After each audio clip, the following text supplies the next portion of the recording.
Okay, welcome everyone. I'm Kathleen Kaiser. I'm moderating this session. And the reason I pulled together this group of panelists is because each of them comes at book marketing from a different angle. I do book marketing also, and I have a different experience or expertise area than everyone else. And what I thought was we had such a diverse offering here that I would like to have everyone be able to get a variety of input on the best tips each of them have on certain topics. So we're going to go in an order. Each one's going to speak for a few minutes, and then we're going to open it up into a conversation because we all are constantly learning new things of what's happening in marketing, what isn't working anymore, which social media is buzzing right now and which one isn't. So I thought we'd open it up so it would give all of you who are looking to ways to promote your book a lot of ideas. So let's start with Rhonda, who has a whole group of things she works on. And another thing, it's just a side note, Rhonda is very active in online piracy for books. And she's going to give you a URL at the end of her talk to learn more about that. But Rhonda, why don't you start with your points today?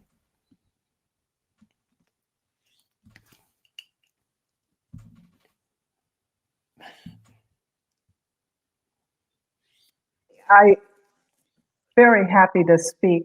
I've been a long-time book publicist, and I've worked for a number of authors over the years.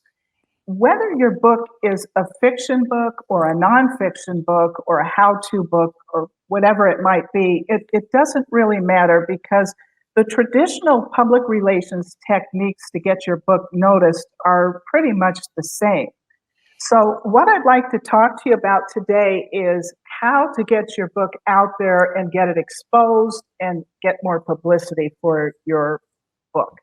So the first thing to ask yourself when you want to analyze what to do is you want to set your goals. Now, are you interested in exposure or profits for your actual book sales? Because they can be two different things.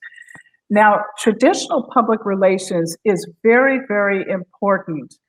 And how you do that is you start off by analyzing who your audience is. So, for example, if you have a book that's geared toward a teenage audience, the young adult or something like that, you want to really zero in and figure out, well, what are their demographics? What are their musical tastes? What do they like? Who are they? Are they males? Are they females? And if you have a senior audience or a baby boomer audience, you kind of take a look at all of that.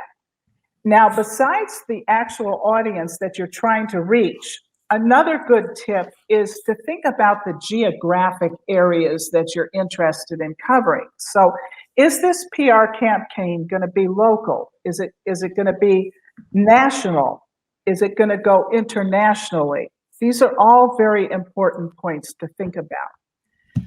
The other aspect of it is you want to put together some very targeted media lists. So that would include newspapers, magazines, radio and television stations, for example, online publications and podcasts and things like that. It's very important to think about that and to narrow it down if it's going to be local or national or possibly international. And the other thing that you want to think about is there is a possibility, besides sending out information to the media, of doing other aspects. And we'll talk about that in just a second. But once you have your media list together, and it's very important that you also target things to the right editor, for example, the right producer or the right booking coordinator that you want to send something out to. Now, what is traditionally sent out is a press release, and that is the who, what, when, where, why, and how of your message. Now, these days we optimize them, so you would have a picture of your cover of your book, you'd have a link to your website, your social media, possibly a video or something like that. And it makes it very easy for an editor or anyone else to easily navigate through the press release. So when you get the press release sent out and you have that customized media list, the next step is what publicists like to do is a personalized follow-up with key editors, producers, and booking coordinators and things. So they would be contacted. I actually get on the phones, but you can do it in other ways as well if you're lucky enough to reach that person. So that is kind of the nuts and the bolts. But what you really, really need to think about, which is probably the most important aspect, is coming up with the right public relations angle or hook.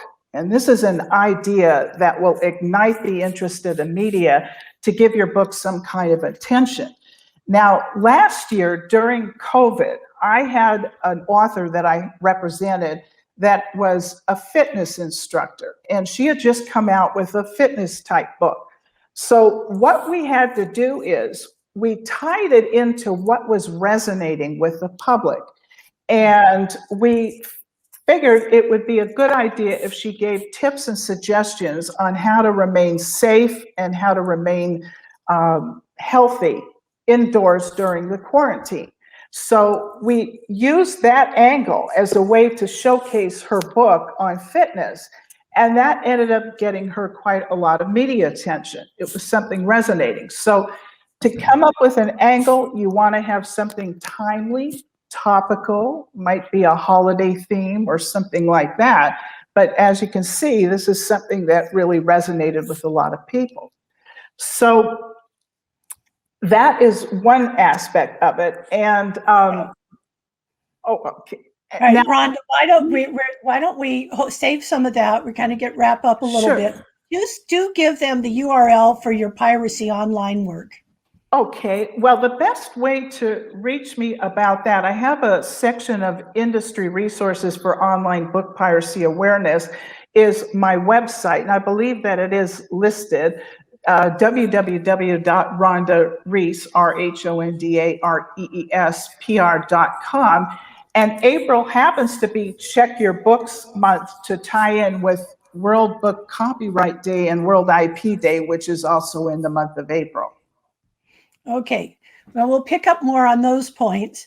Dave, sure. You come at this from a different point of view, being someone who also publishes and helps authors publish. What do you find are the best tools from what you've seen that work and that you like to use? Thanks, Kathleen. What we see, because we're preparing books for the author, hopefully several months in advance of the release date, although some people feel that marketing is just getting it listed on Amazon. But probably the number one issue that I face with authors is making time to have a review strategy, and such that when the book goes up live, that there's a plan to get, especially Amazon customer reviews. So, there's really two types when you think about this. There's editorial reviews and there's customer reviews. And the editorial reviews on Amazon are placed in a particular area, and anyone can place those as they go through their Author Central profile. These are also available on certain other websites. But those you can pay for. You can get somebody like Kirkus to do reviews. They need the book several weeks in advance, or they're going to charge you more for a faster review. So all this gets back to planning for this maybe 2 to 3 months before the book is actually released. So because you need to have those files available, either in an EPUB format for ebooks or with a PDF book, PDF file for these different organizations to review the file, or if you're going to, say, another author or some other person that's well known who would say something about your book in order to get those testimonial reviews. So that's just a piece of it. But again, back to the Amazon customer reviews, those are only placed once the book goes live. So having some kind of thought about how you're going to get the book into people's hands is really critical, that a lot of people don't think about. So a little bit like what Rhonda was saying before, when you have the goals and things, is I like to say readers before revenue. And what I mean by that is that you're not going to get anywhere, especially for a first book author, or if you publish infrequently. You really need to be thinking about, how do I get that social proof, which are those little orange stars on Amazon, before I start spending money on advertising. And so this is where you can have a mailing list and be able to reach out to individuals to offer them a copy of your book in advance. You can, and you don't want to do family, obviously. In that case, you could get into trouble with that. But people that might be acquaintances, people that are following you on social media or part of some other organization that are willing to write that review, and or at least prepare it so that it can be posted after the release date on Amazon. So those are, kind of the key things on the review side of things. The other thing I wanted to touch on briefly was the metadata, which is the information about your book, and how critical it is to identify that information well before you're actually designing the book, such that it stays consistent throughout that process. And the same information is going to appear every place that book is sold, including your website where it's promoted. And so this is everything from punctuation to capitalization and all those other kind of details. And that creates a much better buying experience and shopping experience for readers who are following you and looking at the book, so that when you do send people to that page, that it has a nicely formatted description, that hopefully you're using HTML or some type of formatting tool.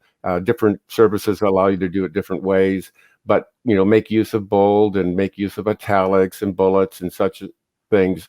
If you're doing a fiction book, that's less important. With a nonfiction book, you want to have that formatting there. But overall, that information about your book, the metadata, having that be consistent and accurate across the board wherever your book is being sold, and that starts well before the book release date.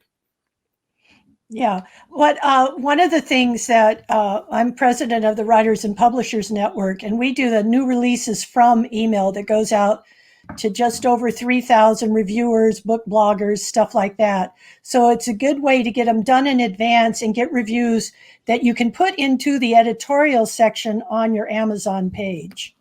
So anyway, yeah. All right. Yeah, those are really good tips, David. Jackie, now you go into a special area that I really find I like, because it gets a lot of exposure and you never know who's listening. And that's how pitching people and getting them on podcasts and radio and television.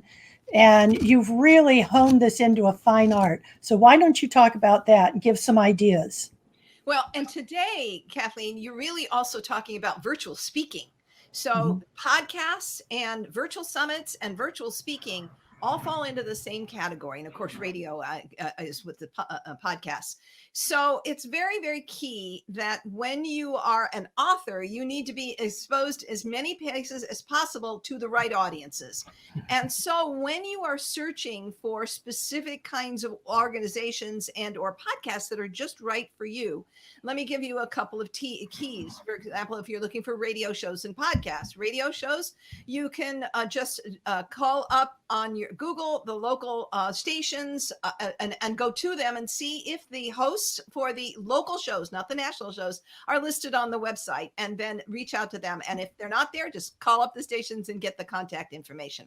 If you're going to pitch yourself to internet radio, do not write this off. This is still a big audience and very directed. There are not only the big aggregators like Voice America and Blog Talk, but there are specific networks for specific subject matters, like BBS for Mind, Body, Spirit, and Women for Women, and HealthyLife.net, etc., or Business Talk Radio. So you want to find the ones that's generic to that, and then mine the specific shows there. And the same calls for podcast. If you're going to go look for podcasts, you need to go to the big, what they call podcatchers like Spotify and Apple Podcast and iHeartRadio, and then smaller ones. But when you get there, here's the catch. They aren't going to tell you the contact information for the host of that show. You're then going to have to go find the personal email, a personal email for that person on their personal website. So go over there, or maybe the show might actually have an intake form. That's where you're going to find the contacts for getting on podcasts. And so you want to put together a complete slate of the ones that are right for you. And then the way you want to get on them is to write a really compelling pitch letter, which basically tells why you are going to transform that audience and how you're going to do that, because that's what's going to make a decision when somebody wants to book you. Do you have something that's going to change the life of that audience? Now, fiction is a little bit different, and you have to find really key kinds of audiences for that. But nonfiction is really all about, what are you going to tell that audience that's going to make a difference for them? So your pitch leader needs to focus on that, then on your credentials, and then lastly, what the content of the interview is going to be. Now, there's another little tool that is becoming very commonplace these days, and it's called a podcast introductory sheet.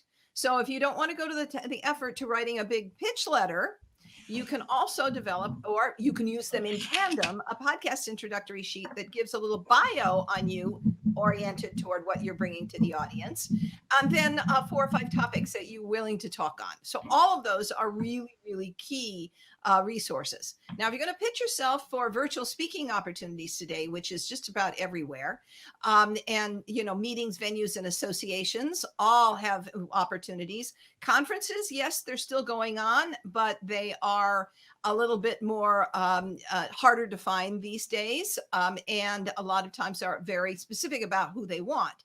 But meetings, venues, and associations are always looking for people, evergreen speaking opportunities. And for that, you can use a short pitch proposal letter as to why you're so wonderful.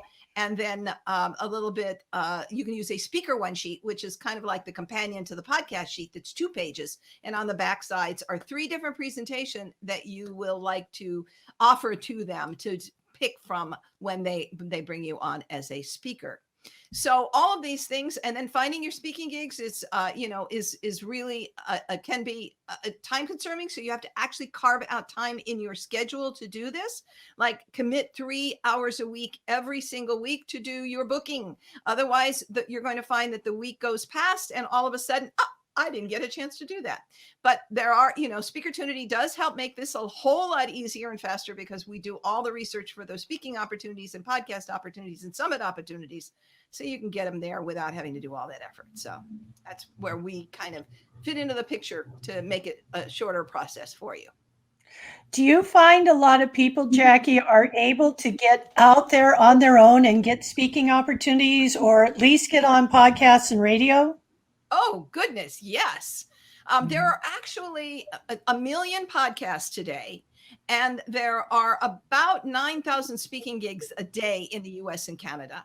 And so they're looking, and all you have to do is really make the effort to do that. And yes, we know tons of people that are actually doing it.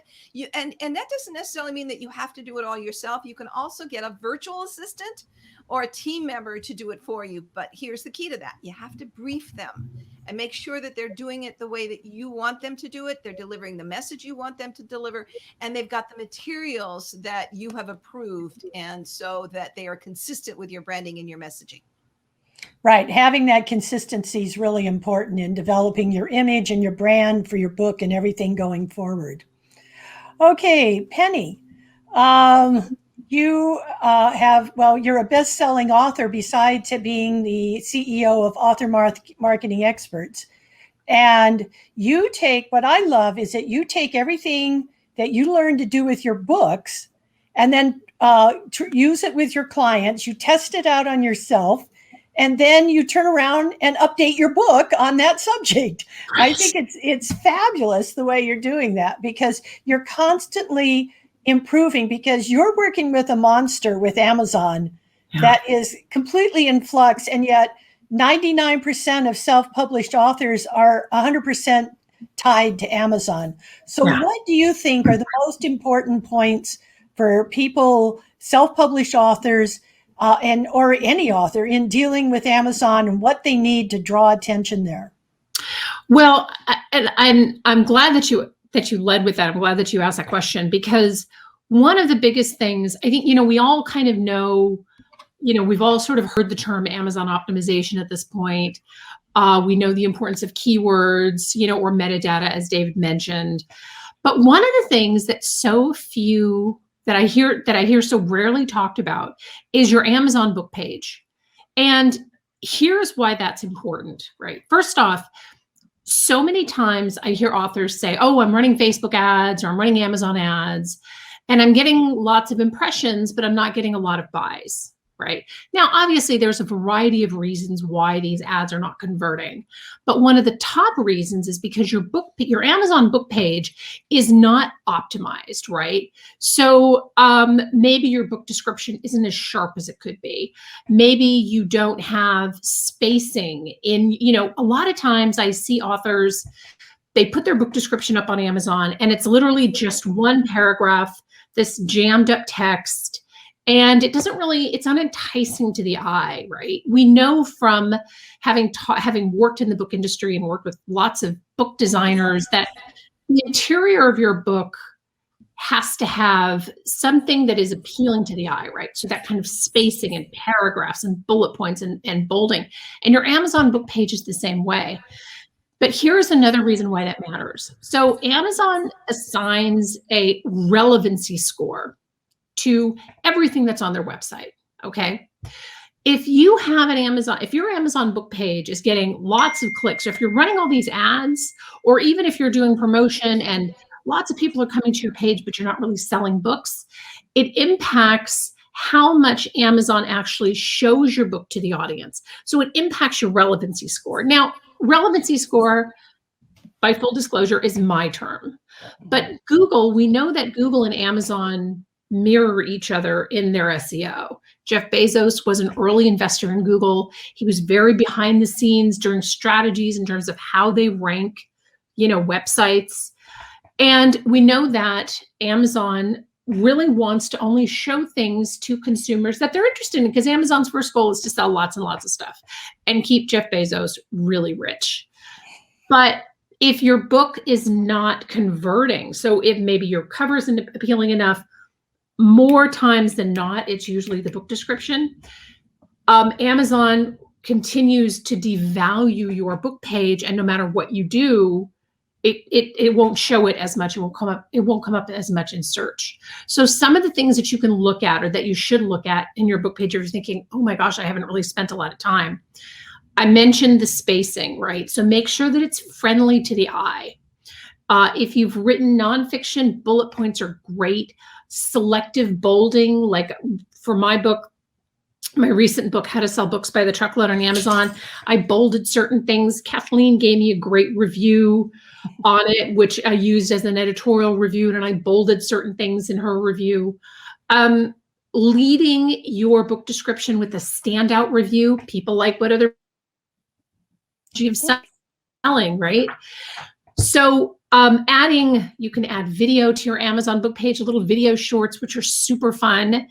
There is a lot that you can do within your Amazon book page, even from the back end of your Author Central, which not enough authors spend the time expanding on, right? Kind of using all of the tools that are free, essentially, to help improve your people buying your book, to help improve your sales. And you'll see this as you start to make changes, right? You'll see this on your Amazon book page. Your ads will start to convert better. You'll start to sell more books. The other thing that's really important with this is make sure that whatever you have, it's really hard to write your own book descriptions. And I'll be very candid with you. I take a stab at my book descriptions, but I usually don't wind up, whatever I wrote is not usually very good. Part of that is because we are so close to our own books that it's hard for us to be objective. Even for me, and I do this for a living. I mean, not writing book descriptions, but book marketing. So make sure that your book description is speaking to the audience. Because if your book description starts off with, like if my book description started off with, Penny has a cute dog named Cosmo, that's really only going to be appealing if my book is about a dog, right? Make sure that your book description is appealing to your reader. In some cases, you might want to lead off with something like if you have a suspense novel or something, you might want to lead off with a little teaser, a 1 sentence or 2 sentence elevator pitch teaser that really pulls the reader into that book description. Because if you can't get them to scroll down the page and say, oh, this book sounds appealing, let me take a look at the reviews, you have likely lost them. And the number one thing, when you go to book pages, they're really noisy now, right? There's a lot of Amazon's trying to push their own stuff, and you have the list of, a row of sponsored ads that they have up there now, and Amazon's trying to push their next show or whatever it is. Amazon's number one goal is to distract people off of your book page, to sell them bigger stuff, right? Your goal is to keep people reading. So understanding the things that appeal to your audience and speaking specifically to your genre. And now I'm talking to a lot of genre fiction authors who are, there are nuances a lot of times in genre fiction that really speak to readers, that helps to pull them in. It's important to know that. So go back, take a look at your book descriptions, and make sure that they are as strong and as impactful as you can possibly make them. And it's well worth the investment to have, get a second opinion, get somebody who can give you some really critical and important feedback. Because at the end of the day, you can do all the marketing in the world, but if your Amazon book page, which is, as Kathleen pointed out, the number one place that most of us sell our books, if that page is not converting the, consumers into buyers, into readers, then I don't know, then all your marketing is kind of for naught. Yeah, there was something you said once, some time ago, I remember, that the first 134 words in the description are really important, and that you have to have some of your keywords in there because they can get picked up more through the metadata searches that Amazon does. Explain that briefly, can you? Well, I always recommend that authors use, so when we do Amazon optimization for authors, we hand them a set of keywords and invite them to update the back end of their book. But I also recommend that you use that in your book description. And for fiction authors, that gets a little bit tricky. Like, I realize it's not always easy to pepper a book description with lots of keywords because it feels a little bit stuffed and kind of uncomfortable to read. But what you can do in that case is create an author interview. So interview yourself and put it up on your Amazon book page, and that's where you can put the keywords in. For nonfiction authors, it's much easier, but I love putting keywords in your Amazon book description because, much like how Google spiders a website looking for keywords to decide where that website belongs, Amazon does the exact same thing. They spider those pages looking for keywords that help to spark search. Right. I found, I took on a client about 6 months after his book came out, but I read it and I loved it. And I said, this book is worth doing. It was historical fiction, so it didn't have a time frame. And the first thing we did was change his description on Amazon because it just didn't describe the book. It was describing the first chapter. Yeah. And he had put that together with somebody who had nothing to do with books. So it was a big deal because within about 5 days, suddenly he was getting, if you like this, you may like that type of thing.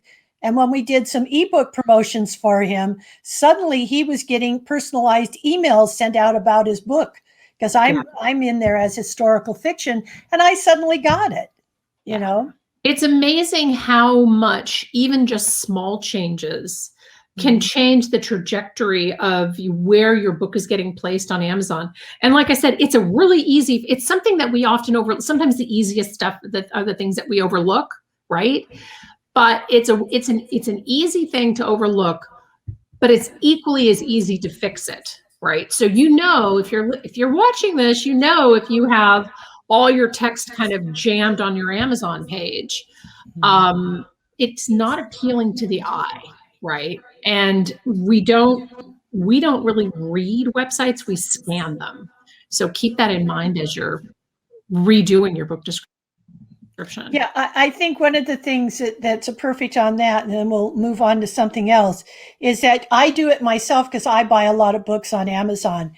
I rarely hit read more. So if that first top part doesn't catch me, I never hit read more and I move on. Or if that first top part really is great, then I'll go, oh, what else is this about? You know? And I'm kind of a tip. I've been buying books on Amazon since 98. And so I've watched the whole thing evolve, but there really is something to getting that description right. It's not a throwaway. It's not a throwaway. And, you know, one of the things that I teach when I teach my Amazon classes is that when it comes to Amazon, absolutely everything matters. Everything matters. Not that dissimilar from Google and how Google ranks your website. Everything matters in search. So pay attention, because the details, your readers or your potential readers are definitely going to be noticing those details that you're missing. Yeah. So it's worth the effort. Right. Okay. So let's sort of open this up. I think, to me, the hardest thing that I have found in working with new authors, if they've come, you know, and this is not that they come to me to be a client, but with the Writers and Publishers Network, I get emails or phone calls a lot from new authors. They have no plan. It's almost like they threw the book up on Amazon and then it's like, now what do I do about marketing? I think that is the number one mistake. What do you think, Rhonda? Well, you know, one of the things that I wanted to finish off by saying, it had to do with the marketing, and that is that it's very important that once you get any kind of coverage, that you market it, that you post it to your website, that you put it on your blog, that you have it sent out through your social media, that you make a YouTube video, and that you get the word out. Because if something is happening about your book in any way, you don't want it to sit on a shelf and collect dust. It's so important to get out there and market. And just like what you were both talking about a minute ago, press releases have to grab that editor, that producer, that booking coordinator within the first paragraph or two, because most of these things will get deleted and end up in the trash, and they won't ever see the light of day. So that same rule applies. And also, some of these keywords can be strategically placed within the body of a press release too, because the marketing aspect is almost half the battle, aside from getting the actual exposure. And just to give you some idea, there's about 450,000 new books coming out each year by self-published authors, and that's competing against traditional publishing companies that crank out books. So we are bombarded with books out there, and to make yours rise to the top and get noticed and get the attention and get people buzzing about it, you have to be clever, and you have to really kind of knock them over the head in the right way at the beginning. Right. I think the thing too with press releases, it's not even opening it up. It's that subject line. If you don't grab them in the subject line, they just, you know how it is. You get there in the morning, you're going through your email. You're just like anybody else. Delete, you read the subject line, delete, delete, delete. But if the subject line grabs you, and what I use MailChimp, and they have what's called an A/B split. So if I'm not sure on the subject line, and I'm going to send out a press blast, they take 5% of the list and send one, and 5% of the list and send the second one. And then whichever one gets the most opens, they send the rest of the list, that one. I love it, because if you're not getting opens, you haven't done anything, and you've got to be running good opens. That is so, so important. And from what I understand, the subject line should have, I think, up to maybe 65 characters, maybe 50 to 65 to 70, something like that, with putting on that actual subject line. You don't want it to run too long. And I sometimes use a technique where I use an actual paragraph that sets up what's going to be inside that press release along with that subject line. So if they are intrigued, they'll click it and actually read it. You have to be very clever these days to get them to open it up. And a lot of authors unwittingly don't understand that the competition is very, very fierce. Yeah, when I started life as a rock and roll journalist, and I would sit there. Back then, we didn't have subject lines. This is like 1968. So I would get a mountain of press releases every day. I'd open them up, and if the title of the press release didn't get me, trash. You know, if the title caught me, I'd read the first paragraph. If it was okay, it went into the, you know, the bin that I would read later. And email is the exact same thing. It's the exact same thing. What do you think, Jackie, on ways that will help the mistakes that people make? Well, I think you were talking about planning, and you need to start planning at least 6 months, minimum 6 months in advance. But when you're doing radio shows and podcasts, for example, especially the podcasts, they're often booked 2 to 3, 4 months out. So if you're going to start your campaign, you need to put together your one sheets and your pitch letters well in advance. And we always encourage our clients to get their podcast or speaker sheets done with us first, and then you start that campaign 3 to 4 months earlier, saying that you will be available on this date, which is the date when your book is going to launch. So that by the time you actually launch your book, you've already got a whole lineup of interviews that are going to start that week that you launch. So you really need to be in there working it well before the actual launch date. And this goes, of course, the same thing for speaking gigs. Local speaking is one thing, but those conferences are working sometimes 6 months in advance. So really begin your campaign, know what you're going to do, have it all mapped out months and months in advance. And when you do map that campaign, put deadlines to it so that you actually know what you're doing when and what you're going to start at certain points. So you're not confused about, well, what do I do now? It's all in there. This month, these are the things I have to get done. And it just really simplifies and clarifies the whole process. Right. David, you work with authors getting their books ready to go out.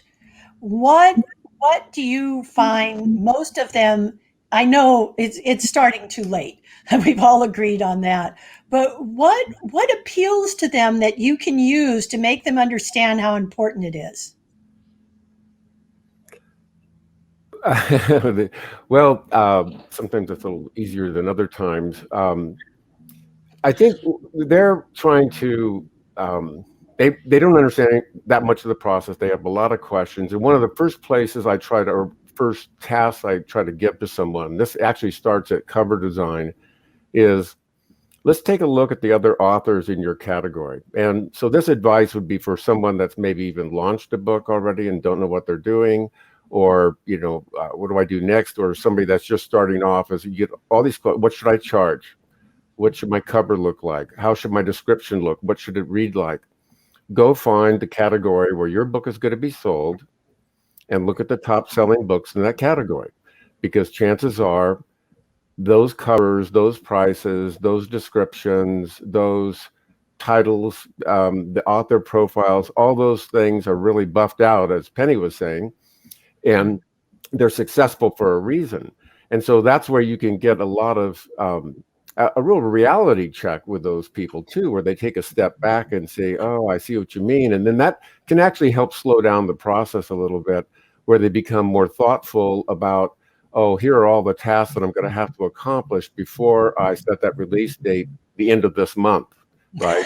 And so they're more open to considering 30, 60 days out. I had a client like that, runs a business, and he wanted to get the book up in, I don't know, a week or 2 weeks. I said, let's have a phone call about this. And so I gave him my lecture about it, and he put it out 5 weeks. So he would have that time in order to reach out to his network and get prepared for things and not rush it through, and getting it listed for pre-order so he can get an author central profile up there, because you can't do that until you have a book that's listed on Amazon.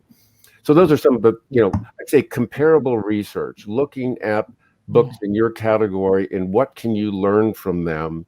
And there's just so much that's available to that, including networking opportunities too, reaching out to those authors if you can do it early enough. Yeah, I found one thing, self-published authors seem to want to scrimp on the cover, or they have no design experience, but they have designed a cover. All right. And I tell them here, and this is the way I get around trying to be, we've all done it. Okay. This is what I tell them. I said, okay, you have a few problems with your cover. Okay. So why don't you print it out full size 4-color, and don't print it on your little inkjet. Have the corner quick printer do it and cut it down to size, and then take it to Barnes and Noble, go to your section of the store and set it up next to the covers of your competition. This one woman was like, oh no, my designer, he's done magazines and all these other things. He's really good. Oh, it was a horrible cover. His font was ridiculous. He was using Minion Pro as the font. It's like, oh my God. So she took it. Luckily, she's smart. And she texted me she says, I'm at Barnes and Noble. Boy, are you right. Because she put it up against it. And it was like, oh my God, then you can see the difference. And it's a simple test. Print out your cover, take it to the competition. You've got to research stuff. My first job in marketing, I'd been a publicist for years, but when I went into marketing was market research. And it's like, you got to really research what's out there and what's going on. And knowing your competition is the main thing. And putting that cover up there, real fast wake up, unless you are colorblind and have no idea. But, and even with fiction, the genre fiction is all going to have different styles of covers depending on which deep category. With 7,800 Kindle categories, you really got to drill down into that level in order to sell your book. Oh yeah, and it's like, God forbid you're a romance writer. There's like 200 subgenres. Yeah, and they're all different. Romance, right? They're all different. Okay. So we've given people a few points on where to get started. I always tell everybody, like Rhonda said, 6 months out, because you don't want to rush it. Get yourself time. If you've never done this, you're learning something new. Publishing is not a hobby, it's a business. Okay.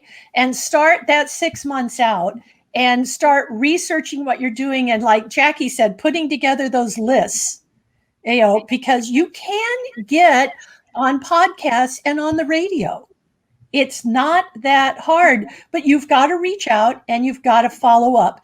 And I will say this, I'm sorry, fiction writers, but nonfiction books get a lot more coverage. Okay. I've been lucky. I work basically with nonfiction and memoir, but I've taken some historical fiction because they're timely. They may be historical, but they're timely on a subject matter that's big right now. So therefore, you've got an angle to work with it. But you've got to understand where your strengths are in the book. And that way, it just makes it easier to sell, because the objective is to sell. And I tell everyone, and I sort of make like a pie chart, 35% is writing, and I don't care if that was 5 years. 15% is editing, and it's not you or your English school teacher friend. It's a real editor and then a copy editor. And then about 5% is the production of the book. And the other 50%, you guys, is marketing. Marketing. Because you've got to start early. You've got to start building your social media. You've got to have your website. You've got to be out there getting people to know who you are. And it's not just your buddies. Okay. You've got to find other people. I have one gal who does true crime stuff. She had never been on a true crime Facebook page. Suddenly she's in there, and now she's gaining followers and people are doing it, and she's commenting on things, and suddenly her blogs are getting written. She writes great blogs, but she wasn't getting them. She goes, why am I getting an audience? I said, well, you've got to get to the audience. They've got to know who you are. People, I I came out of rock and roll, and there used to be this thing. The garage band always thought that the limousine with the record company executive was going to drive into the driveway and offer him a contract. Nobody knows who you are. Same thing with authors. Okay? You've got to get out there and get known. And Kathleen, there's an important point to make that a lot of authors would benefit to know, and that is a lot of traditional publishers are expecting the authors to do the marketing for themselves. And a lot of people come up to me and think, well, I'm with this publishing company. How come they're not doing my marketing for me? And so it's really left up to the individual author to be the marketing expert. Yes, absolutely. Or to hire a marketer. Or to hire a marketing expert. Yeah, I have a gal who had, I have a gal who's doing a mystery series, and part of her contract was, you will take this advance money and spend it on marketing. Wow. Okay, that wasn't advance money to live on. It was advance money to spend on marketing of the books. And that's what they're expecting nowadays. They are what the world was 50 years ago with publishers, and now with the 4 big ones. They don't care. They're looking at ROI on every single item that's done. And marketing, I mean, every time there is a reduction or something wrong at the company, publicity was always the first department to be canned. Okay? It still is. Yeah, I'm sure, because they can't put a tangible value on it. So, and they've discovered now that they don't have to make the authors pay for it. Well, even with the smaller publishers today, they're suffering from the so many of the books being sold on Amazon, and so they've cut costs and reduced. So basically, all they can do is publish your book. They don't have any of the more capabilities today. They don't. And I think there's another important factor, didn't really get much time to mention, but the whole social media and really works hand in a glove along with traditional public relations. And sometimes you might want to send out the social media in advance of the actual traditional PR campaign to create a buzz saying, this is coming and that kind of a thing. So it just depends on the situation. Right. But I think that also, to Dave's point as well, authors I can't tell you how many times a year that I talk to an author who says, I don't really have a genre for my book, right? Or my book is in 4 or 5 different genres. And books obviously books can genre straddle, right? So you may have a book that appeals to, you may have a memoir that appeals to obviously the memoir market, but maybe also self-help if it's very prescriptive. But you have to own one primary genre. And I find that one of the biggest stumbling blocks for authors is really understanding. And as Dave pointed out, go onto Amazon or go into your bookstore and look at that genre and make sure that your book belongs there. Because if you're marketing to the wrong lane, if you're in the wrong lane and you're marketing to the wrong, you don't hand a puppy to a cat person, right? So make sure that you are, that your book is where it belongs. And especially, again, this is true for nonfiction too, but genre fiction tends to have a lot of, especially like sci-fi. There's a lot of sort of subgenres and tropes and different things going on there. Make sure that you understand the market that you're going after and what they're looking for in the cover, what they're looking for in your book description, and what they're looking for in your marketing. And if you're going out, a lot of times, because I do think it's important to go out early with your marketing. But a lot of times authors get confused because they think, well, but what am I really doing? Like, I don't have a book to market. What am I doing if I'm going out 6 months ahead of time and I'm trying to get on social media? What you're doing is you're doing brand marketing. So there's a difference between brand marketing and book marketing, right? You are putting out your brand, your author brand, and I don't care if it's your first book or your 50th, you're putting out your author brand leading up to your book launch, and you're prepping that way. And it's also extremely important to get the right media list, because I've done a lot of science fiction and things, and there are certain lists that are better than others. And, to figure out who is going to be that science fiction writer, or, get it to the book editor. It's incredibly important to match your press release to that right kind of a person on the other end. That's half the battle. If you just send it out in a general way, it'll end up in the wrong hands. So there's a lot, it's quite a lot to this. Yeah. Well, and even if you're pitching bloggers, right? If you're pitching a blogger list, not all bloggers are created equal. So make sure that you are going after somebody who is interested in what you're writing about. And check their blog, see what they've reviewed. Have they reviewed recently? Like, are they still actively reviewing books? And customize when you're doing pitching, please customize your pitches. Like, don't, dear blogger, right? Dear blogger, dear sir. I get a lot of, for whatever reason, people think that I review books on my blog, which I don't.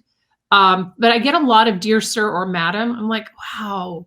You didn't even have the 2 minutes that it would take to find out if I was a sir or a madam, right? And lead off with that. It's like, you're not really interested in succeeding. Thanks, though. Yeah. I mean, there's so many little things that can, having been on the other side as a journalist, I just throw them out, and they're doing the same thing. If you can't appeal to them, it's like pitching an agent. If you don't know what genres they sell, who are you talking to? I mean, the internet is a godsend for research.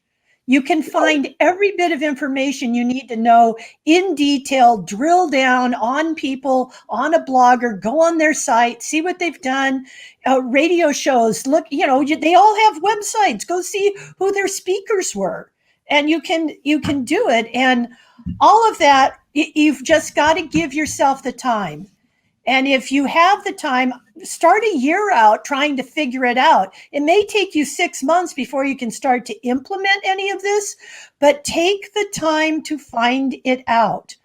I like to say, when your book goes out for editing, the rest of your time, then you put on the business hat and you start going. So anyway.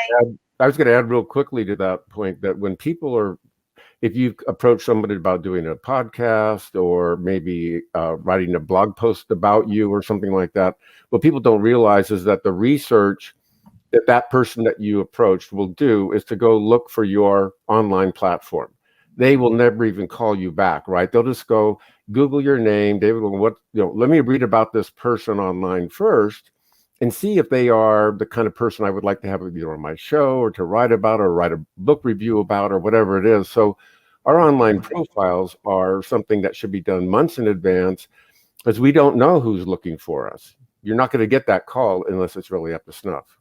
And I want to make a point for those people who have more than a book. The book is part of a platform and they're trying to get people into their businesses. When you're doing these interviews, you shouldn't be just marketing your book. You need to have some way to get people into your mailing list. So you have to have some kind of free offer, whether it's the first chapter of your book or an ebook or a free object or a consultation or whatever it is, so that you're going to capture those names. Because if they don't buy the book on the first round, they might buy the book when you start pitching them by email as well. Absolutely. Collecting emails, mailing lists. I started at 11 with my neighborhood newspaper. It was a mailing list. I've been into when they were back as labels, It's the mailing list means everything. It's your PR list that means everything. It's your fan base that means everything, because those are the people you'll be connecting with. They're the ones that are going to spread the word. Penny calls it your street team, but they're the ones to get out there, spread the word, get it going. So anyway, I think it's time we sort of wrap up here. I want to thank all four of you for coming on. I think this has been really instructive. This was fun. And good information from 4 different points of view that I think are really key for people being able to try and start putting an idea of how to put a marketing plan together in a timeline. So thank you very much. Thanks for This having me. was really fun. Thank you. Thank you.